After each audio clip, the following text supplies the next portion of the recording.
When Samoans first began coming to the United States in the early 1900s, they were looking for a place to belong. They found home with family, and as those family circles grew, they found it again with their churches.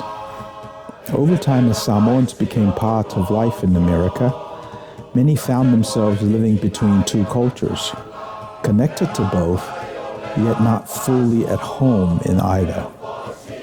This place, Iotomanuia, offers a place to land, a place to breathe, and a place to belong. Second Samoa is your home away from home. O lea ua tele vave misia le. Ia mea foi o loo whaatosina ai tangata. Ina ia mauaitupe.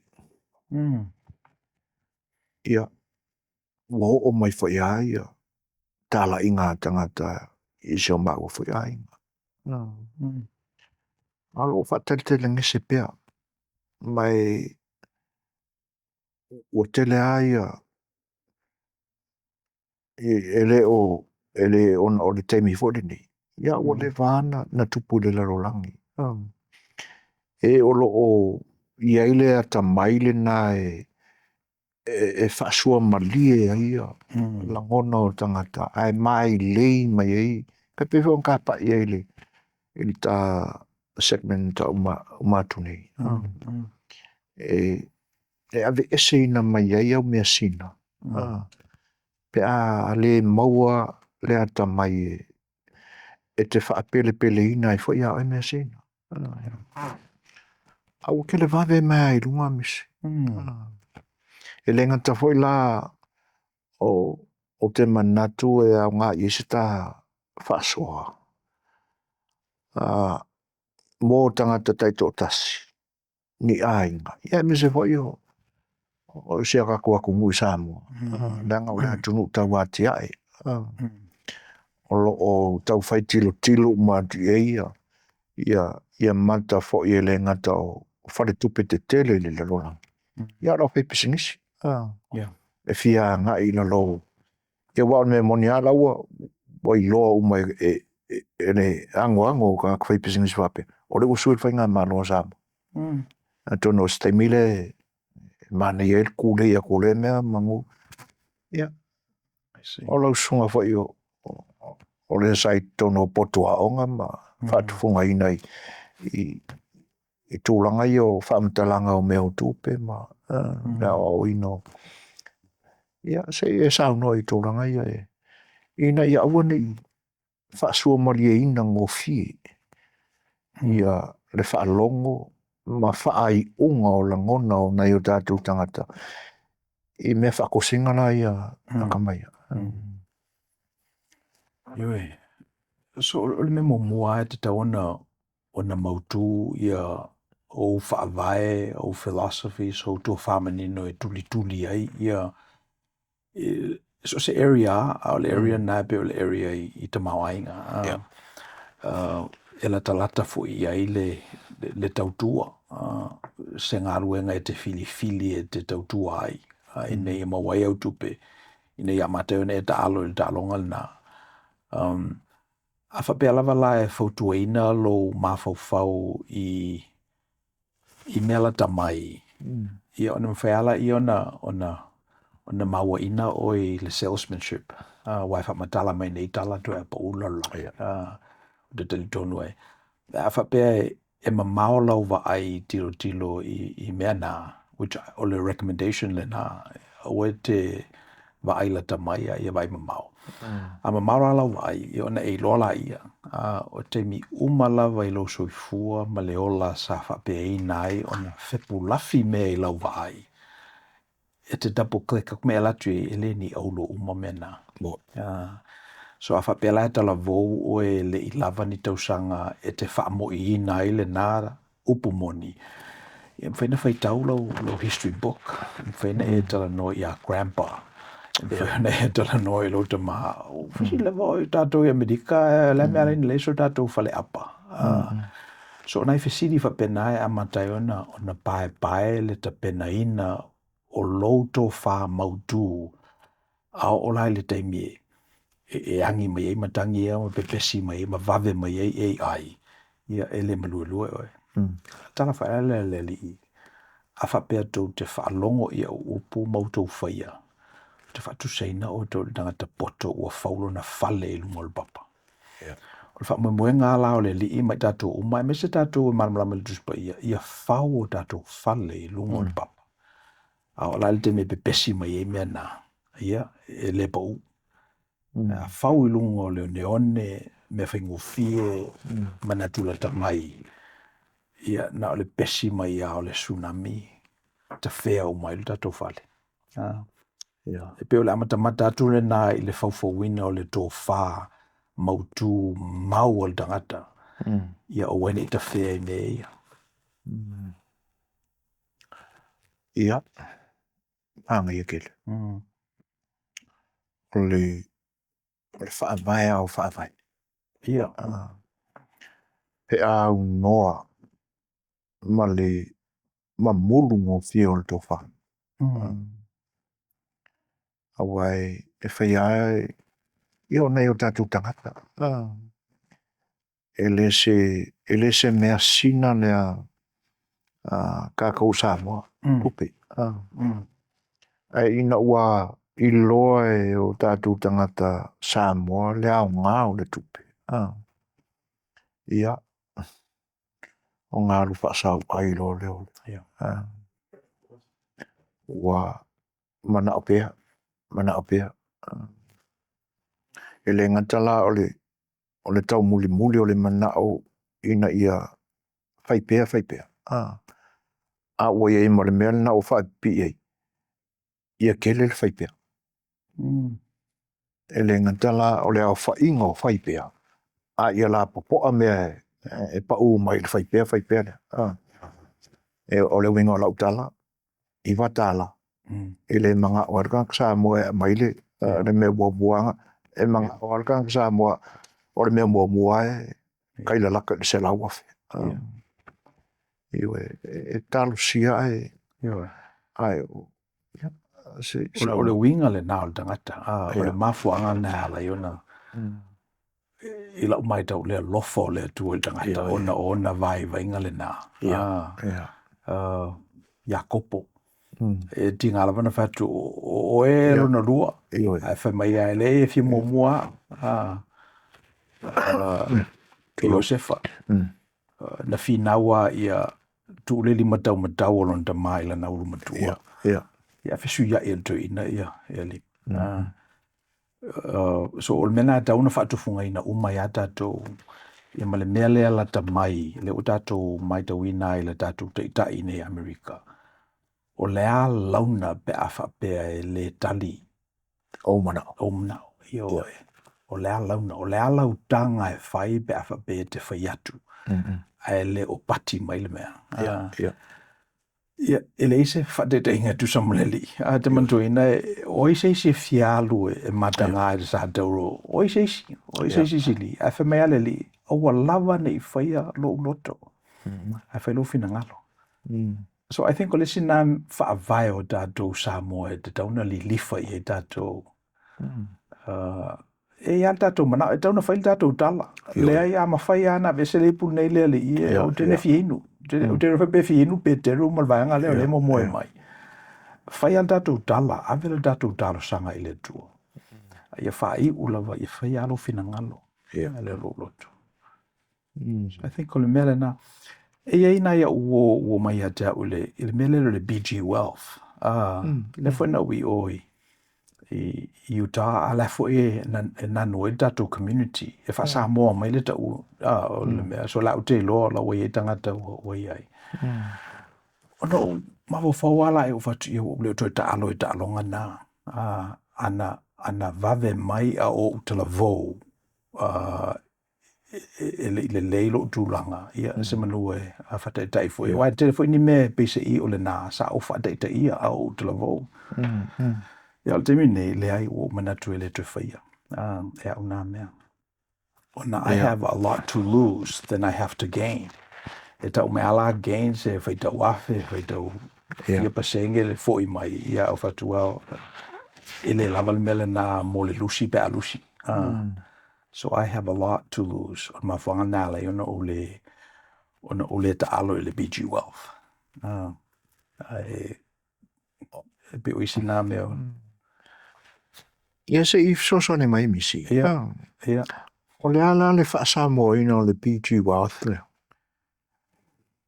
Ia te le lo pala sa moin le winga lo tala na tala noa mai ia ta we winga le BG Wealth ile nganga na Samoa e pala winga na lo tala was Samoa ina le au te le lo pala le what does B and G stands for. Wealth of Tamau Ainga ia e ale winga na lo tala na fa Samoa mai lo mo ina le BG Wealth. Ale foi our websites and no ia. Ele se tu nu e tele ona billionaire tu samale tu nei. Ale foi se stete o le tunu ulne e tele ona billionaire tu sa stete date no foi. So afa pela la e ai sei si 4 billionaire. I think it down no foi California ma sau tala no I tangata ia e o la tole faiva mal talo. O le fai mai o le tangata sa mo le utei loa e le umautu fo iana ana mea. Ia te ule sa mo lea ele o mautu telefo ia o mea ale o mautu o tu nei o telo tata Samoa nei nei. I think o le alu nanga I tua. Fa pe alu I luma lo sa tauna e alu I nisi billionaire I nei. Fela utala ile ainga le nana o ngā lua e mua, the Walker family. Le o ne lato le Farmers and Merchants Bank. Ele o wha nei tu pulanga. Ua ele ainga ia le tamao ainga o le nā whale tupe me le nā whatufunganga.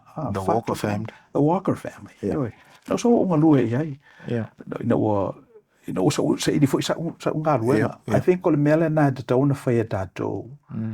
A whapea lawa e te fia māu mea. Ia o le matematea I lunga o websites ma me ia le anga e tele o maua le mele wa whea alo walua I le tangata e ana mea. Ia ne eno whonofo la ima whailau tautua, whailau o unanga. Tele o le sona na o maua mai le a inga le nā o le a o te whao ngaina nei. Na o whenga ruenga ina ua luas furuono o tausanga. Ina ua umana o la o real estate. Ina ua umana o whenga ruenga as administrator I the billing service. Ia mana ia la o wha moe si ia I lunga, ia la o tūlanga. O ina ana o iloa I le tāu o pisinisi. O la tō fwile nā na whaatupe ina la MBA, finance. Ia, apa, ele o finangalo nā o le tu. O nā na ta ia o le tu mwha mai o e se mele o te mana o ia o e whai. So, e pe o fio sani atu nā a whapete fifai tupe na Real Bank. Ta mau ainga sa iri tangata o lo ua ta mau ainga. Si vaenga la I jitia lea e mō mālo tawa ti ai. Whamata si particular investments. O la so si la fia ia whatata inga mai ka kou mālo zamo. O fia tonu ai te tau na a ngā I eila la tō whaamua. Ia. Wai o la tilo wha le lap wha le atoa. I think po le si vaenga e a fie tono le BG Wealth nga o le vaenga vole pisa mai Bitcoin. I didn't dive deep into that. O te malama le Bitcoin, langa nei te mi na whaila o lau no di lo ofisa. So o te malama le Bitcoin. A o se e fo ile ta alonga I le isi fo I level o le Bitcoin wole o toe whaatau ina le marketi ia tangata o lo maina ina le coin. A o whaatau e le marketi I lato o lo ia ilo lato malosi anga e whaatau le Bitcoin. A pe o company e pe o le MicroStrategy. O lato na I o lo o mia nei le tele o Bitcoins. Ua tau tua upenga ala ia lo walu whailau pisinisi maina ai le Bitcoin o na ua tangata ia GPUs ma mea nā. E maina e tangata o lato wale whai walo filima. Ia na whataula ia tangata e pe o MicroStrategy. Ia na te pena ile i o isi products. Mole. O te lo la po le BG Wealth o tai ini le mele nā awai. O le Bitcoin, it's a unique asset. Le whai awa vea ma category. Le whatoa fia sfuru lima sfuru ono tau sanga o le coin. O te lero na whateita ina. Pe o le tau wāti ae o loe. O malo. O malo. I Samoa. A ye se whato whala i ngā tai. Mo tūla i mai nei. Te mire nei. E mana au mia ai ni māwhau whaunga whau. E whatu ai le tamau ai ngā o le atunu. Ai a ngā i ane lai i ni tupe whaafai ngā luenga i se isi mālosi wha business. Ia. Po le atunu wā ni particular ni investments. Ni mea e whitaui mo le manao. Ina ia awa ini sai tia wai. Ele te me pa uaile baketi. Ia ona se ngia ai leo mea sina. Ia e po lea se sila voi lea lau sunga e kau whai e sef soani mo le vaenga ina ia awani i nei whaase se ina ia lato whai unga. E wha mau wina i mea sina lea tunu e invest mai se i se company e lea mea tono. E te lea mena. Pe o principles lava e pe e guide ai ia tina e. O ne ngalo. O le valus 2% o pisinisi e ngau i le tolu tausanga. So o le ivas 2% o pisinisi e le successful. A whapela e alu oe i se market e whapena i a pasene. E le lei. E le lei. O le makua Campbell si pe alu e Campbell i le casino. Le casino. A le mela e successful lai pisinisi e se 4%. Ia successful. O le poto whapitoa. O le iaise mea e tau tua ai whaelele o lo ofia mana o mia le marketi. O whainele ta avale o watu le marketi. O whaatau le marketi. Le toi saula ia. Ia malmela na o le innovation. Toi whailis ta avale e whapau le ise spare. O tele ale innovation o le mea. So e se loop whaelele. O na e waila ia. O le atina alave umi o iai le loto maua lalo e keep up with the trends. Ia mwhaile innovation. O business la na malo. That's 10% of the business. A whaonga fu ila ia le, let's say the Dow Jones 30, the 30 top companies in the US. Ele o tutusa le Dow Jones 30 i le tausanga nei. Ma le 5 tausanga darua. Aisa, langa wangau isi pisinisi, o merge isi pisinisi, o le o te whaonga inai, o le winga na utalai. So whapea lava lai a matai le mele na o nei lolola i o le matua maunga lava pe a whapea na o le investment e whai. Au lesi mei lau mai tau i malo, their ability to tax their people. O le wafu mena ta o le malo. O le o mai whaatasi o tangata se lua pe tolu. E iei le mea e le mawhai e le tolu o na whai.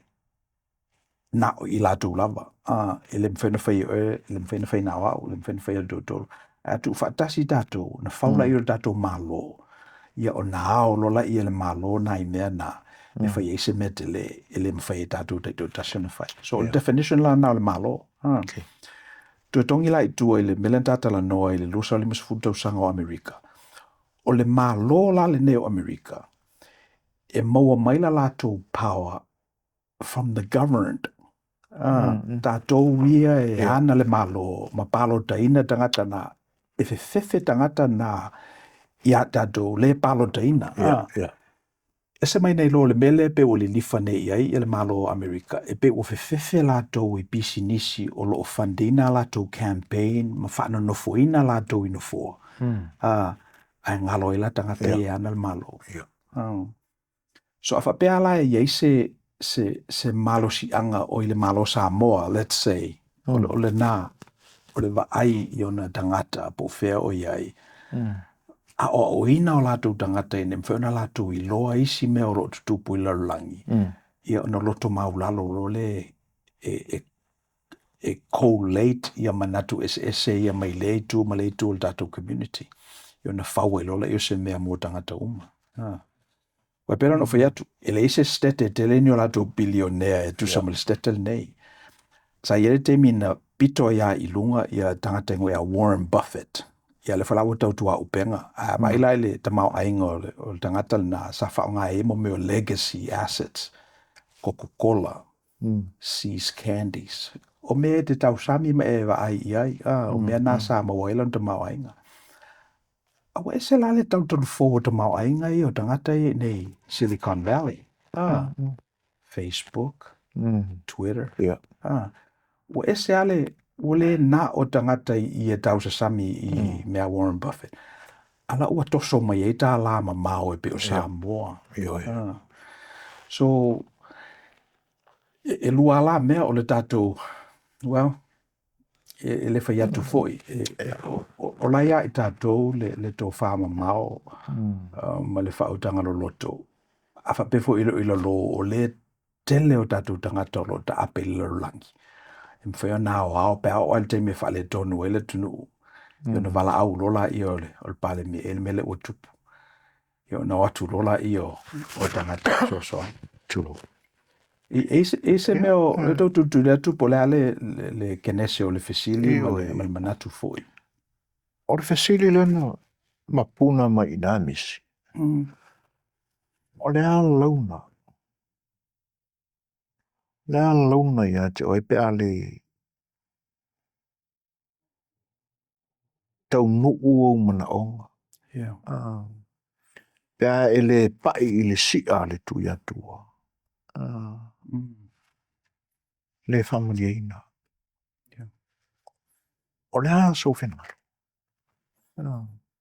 Pea tūlanga nā wai. Ua ke le vave alea? Vave alea. Ua whati mai whapea o tai whanai. Ia, a olo iai fo ile upo al tātou atanua. Awane i se e tia oi. Malua le teitai. Ioi. A whaina o le se e tia ona ua malu, ai alo atulu, ai whaki mai rola ia kai. O le halale launa ia te oi.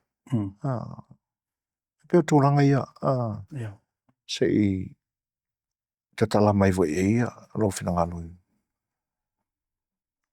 Wa, whai mai voi le upo o mana onga e le whaamari e ina. E whaamai voi le loto. Al whaamoe o tanu. Whaamoe o tanu. La au leo la le. Ioi. Ina ne mea lali. Le tele vave mai lea. Ia. E whakere vave voi whai unga o na ua. Ia, ele ngantala o whainga maro au. Ia. Ia, nai o tātou tangata ia awane i. Ia, I mean, Ia, ele whaingofi. Ele whaingofi. O leo ua oilo i le tuo o lo uolanga my 6th decade. Pe o me sa tā ua o talavo wole o tui tāua nei. Pe paule mea le ua pivot i ele ministry o le tu whatasinga leo o tō whamanino ma manatu i nei mawhai le stupulanga o na whaawau i le tātou tofi i nei Amerika. So e pe o le mea nā le la alu nei ia teimi o lo tutoe i le ministry. So e lalo manatu o le sile nā me te tauna mautu mua. O philosophies me na i ona specifics ai lola ia. Sidi o le ala o me whaipe ala tu e familia ai. Watu lo manao ia e tali tuani maina.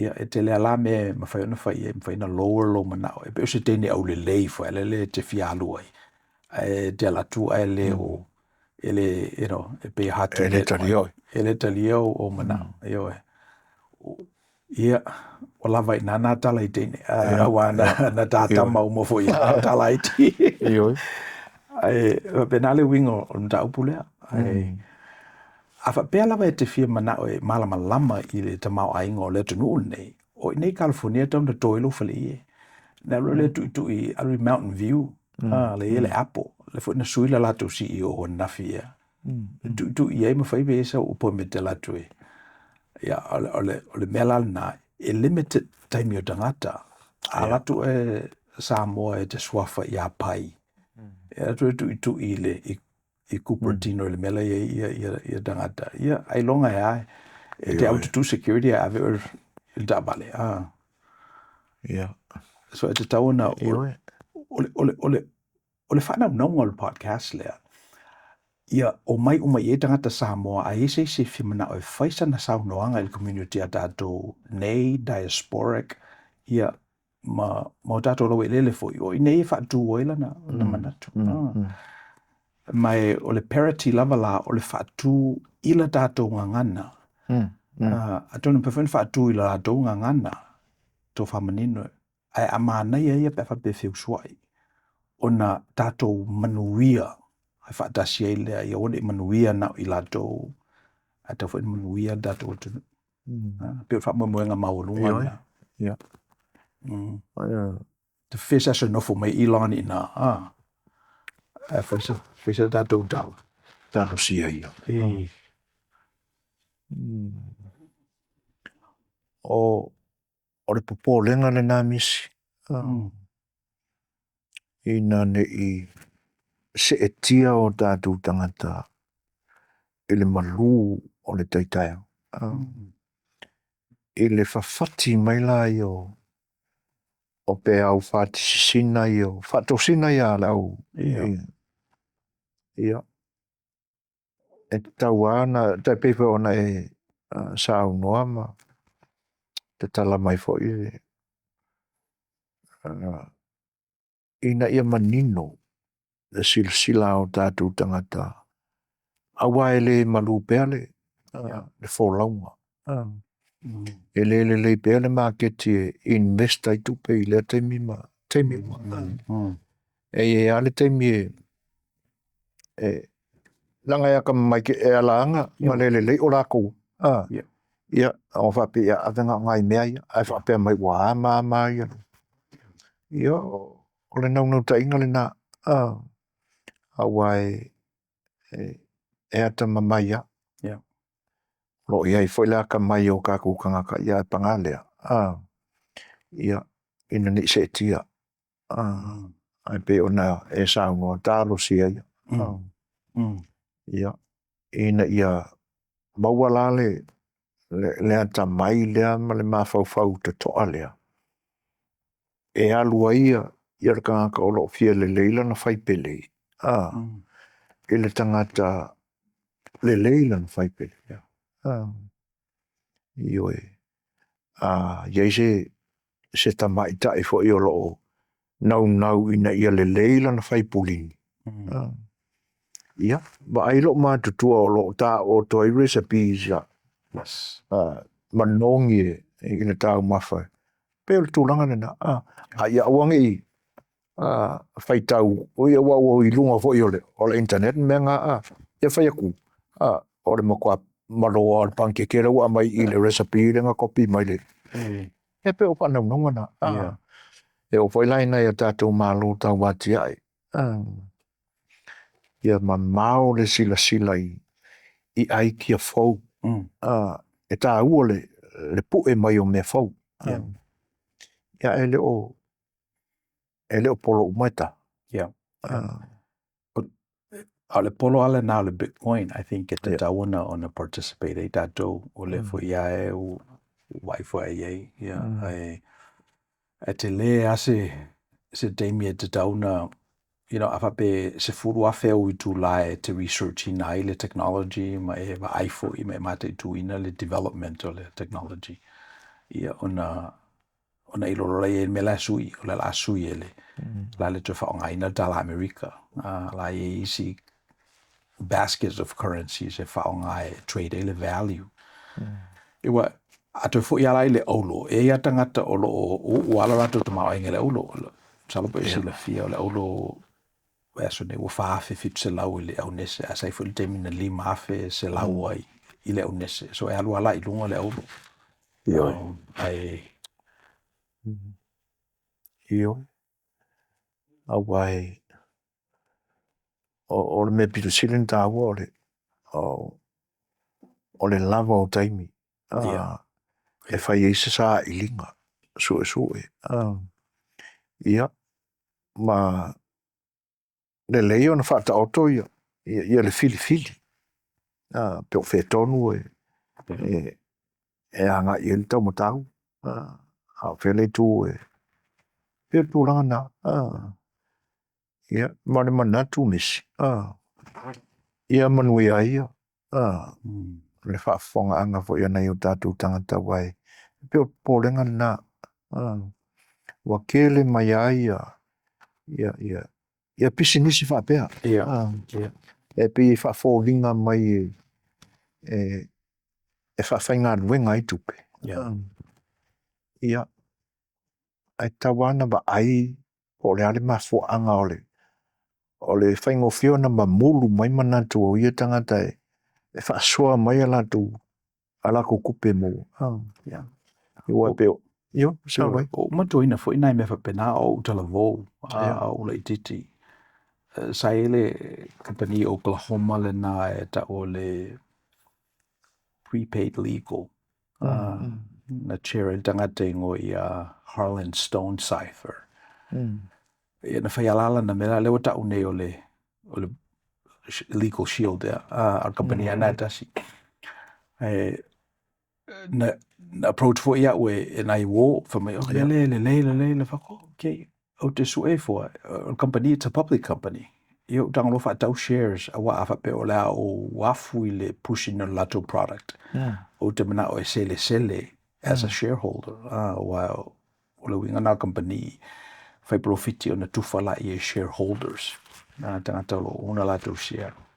Ia o le ditia so na whape ina ona o walu i le company le na o tu le ala fo i sell the products ala o te owning shares maru ala i runga nei o na family vanga o le ala we're going to take it private no winga la cash out uma i the shareholders avel company i tua so le winga ala dale le ngata mo wana se le ni i me sell mo for se ni na go private company o le se sengo men o fa tawina i me le taun fa tawela to we shares Fom talina lal talana ona o lava nei manatu fatau va ai nai me e te tawan double click o inala e te loa ai le awala e te tawana e alua i luma e tusa mal me o lo iei oe lo iei le taleni tupe loa technology so pe isi na soani foi i nai mea o le lau whengo fie le internet e ana le tongi ai lunga e o telefo i la pisi le internet E te lea, mea whai sa tupu la, so te mana tua whai, pesa e so tau songa ri misi sa, whea lua i solo seari i, e pe o, toi ngā pisi nisi na e whau pisi as a pyramid. Ia, e sa whea lua e pe o e whau ngā telefoni. Ia, e te lea, ia. Ia, sa leo te tele ai nā taimi. Ia, o kare koe whaalunga kua. Ia, fo le iwa sfupa se no business e successful. So, ia, a le a e whaawawa. O le manatu a o se whasilinga, o se manatu se me whengo fie, o le something for nothing. O lo iei pe ale manu lau tile na e tawan tato, I lo le mea tuu iei le mea na a sauro lava, if it's too good to be true, it must be too good to be true. Yeah. Ia, moneli. Malo, aftai mo. Tono le.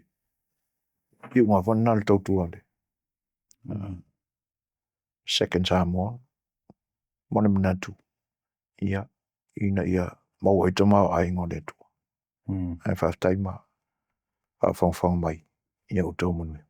Thank you for spending time with us. If you found this content helpful, please like the video, share it with others, and subscribe to the channel so we can continue bringing these insights directly to you. I au tau manu.